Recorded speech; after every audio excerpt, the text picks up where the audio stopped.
کے باوجود پیارے اسلامیوں یہ اللہ پاک کا بہت بڑا کرم ہے کہ ہم آ گئے، لیکن اب آ گئے نا تو کچھ یہاں سے لے کر کے جائیں، کچھ لے کر کے جائیں۔ دیکھیے سبھی لوگوں نے محنتیں کری، کوششیں کری، کوئی ایک اسلامی بھائی کو لے کر کے آیا، کوئی 5 کو لے کر کے آیا، لیکن کچھ ایسے بھی ہیں جن کے اوپر اتنا بوجھ ڈال دیا گیا کہ بیچارے وہ نہ سو پائے، جیسے ہمارے اکرم بھائی ہیں اور بھی کئی مبلغین ہیں، پوری رات جاگتے رہے اور نہ دن میں کوئی کو آرام کرنے ملا۔ تو کسی ایک کے اوپر اتنا زیادہ بوجھ ڈال دینا کہ وہ 100 لوگوں کو وہ تیار کرے گا، ہم تو صرف ایک کو لائیں گے۔ کاش پیارے اسلامی سب لوگ اگر اپنی ذمہ داری نبھائیں نا تو بہت آسان ہے دین کا کام کرنا۔ ایک یہاں سے بس یہ لے کر کے جائیے کہ ایک ذیلی حلقہ آپ کو لینا انشاءاللہ۔ دیکھیے ابھی الحمدللہ بیان ہوا، اس سے پہلے سننے میں آیا کہ دین کا کام کرنے کے لیے ضروری نہیں کہ آپ دعوت اسلامی کے ذمہ دار ہو تبھی دین کا کام کریں، ہر مسلمان پر دین کا کام کرنا ضروری ہے۔ جتنے اسلامی بھائی اگر یہ سب یہ سمجھ لیں کہ میں آقا کا امتی ہوں، میں نے حضور صلی اللہ علیہ وسلم کی سنتوں کو پھیلانا انشاءاللہ، ہے نا، سنتوں پر عمل کریں گے، دوسروں کو انشاءاللہ سنتیں سکھائیں گے، تو اپنے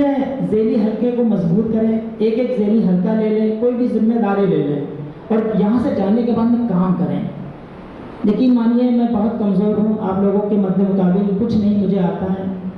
صحیح پوچھو تو موبائل چلانا بھی نہیں آتا، بہت ساری چیزیں اگر بتانے بیٹھوں گا تو بہت ساری چیزیں، لیکن ایک بات بتا رہا ہوں آپ سے کہ ایک قرآن ہے کہ بس کچھ کر کے جانا ہے، بہت کچھ سوچے ہوئے ہیں، بہت کچھ دل میں نیتیں ہیں، لیکن اگر آپ لوگ ساتھ دیں گے تو آسان ہو جائے گا کہ بس یہ ذہن ہے کہ اللہ کرے انقلاب آ جائے۔ ہم 20 سال پیچھے ہیں، دیکھیے کانپور جو ہے نا یہ پرانا کام ہے، لیکن دیکھا جائے 20 سال ہمارے گزر گئے، نہ ہمارے یہاں فیضان مدینہ ہے، نہ دارالمدینہ ہے، نہ کوئی ایسا مطلب ادارہ ہے جس کو دیکھ کر کے لوگوں کی آنکھیں ٹھنڈی ہو جائیں، کوئی باہر سے آئے کہیں کہ ہاں یار فیضان کانپور گئے تھے تو یہ چیز دیکھی ہم نے۔ بس ایک قرآن ہے کہ کسی بھی طریقے سے اسلامی بھائی بیدار ہو جائے۔ ہم یہی دعا کر رہے ہیں مخدوم شاہ صفی کی بارگاہ میں کہ حضرت یہ آ تو گئے، آپ ہاتھ اٹھا دیں، ان سب کی تقدیر بدل جائے، یہ سب مبلغ بن جائیں اور ایسے بن کر کے جائیں کہ بس ایک قرآن لے کر کے جائیں۔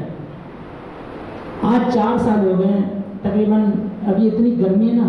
اب دیکھیں بتانا نہیں چاہیے لیکن پھر بھی چلیے بتا دیتے ہیں، اللہ پاک مجھے معاف کرے۔ اتنی گرمی ہے، شدت کی، آپ کو سب کو پیاس لگ رہی ہے، تقاضا ہے، ٹھیک ہے کوئی بات نہیں، میں روزے سے ہوں اور صحیح پوچھو تو مجھے چکر آ رہے ہیں، لیکن برداشت کر رہا ہوں، اس لیے کہاں کرنا ہے دین کا، مجھے بیان کرنا نہیں آتا، اپنا میں نے بہت زور دیا، کھڑا کر دیا مجھے۔ سوچتا ہوں بیان سے بدلنا اگر ہوتا نا تو ہمارے وگیان شعبہ بہت اچھا بیان کر لیتے ہیں۔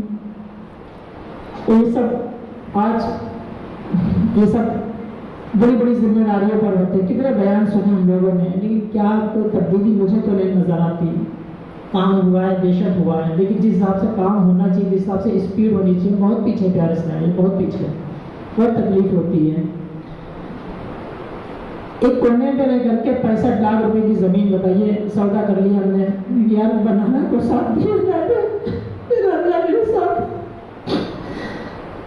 3 لاکھ وہ کیمیا سے دوڑتے رہے، بھاگتے رہے کہ ہم اسلامی بہنوں کی عزتیں لٹ رہی، ان کا ایمان برباد ہو رہا ہے، ان کا ایمان بچانا ہے، بس کسی طریقے سے ہمارے مچھریا میں کئی کیسز ہو گئے، اسلامی بہنیں مرتد ہو گئی، ان کا ایمان جو برباد ہوتا دیکھتا ہوں، ان کی عزتیں لٹتے دیکھتا ہوں، تو بس روتا ہوں، اللہ سے کہتا ہوں کہ اللہ میری مدد کر۔ 65 لاکھ روپے کی زمین کو سوچت کے لوگ کہتے ہیں کر لو گے، کہ اللہ چاہے گا تو ہو جائے گا۔ آج الحمدللہ 65 لاکھ ہو گئے ہیں۔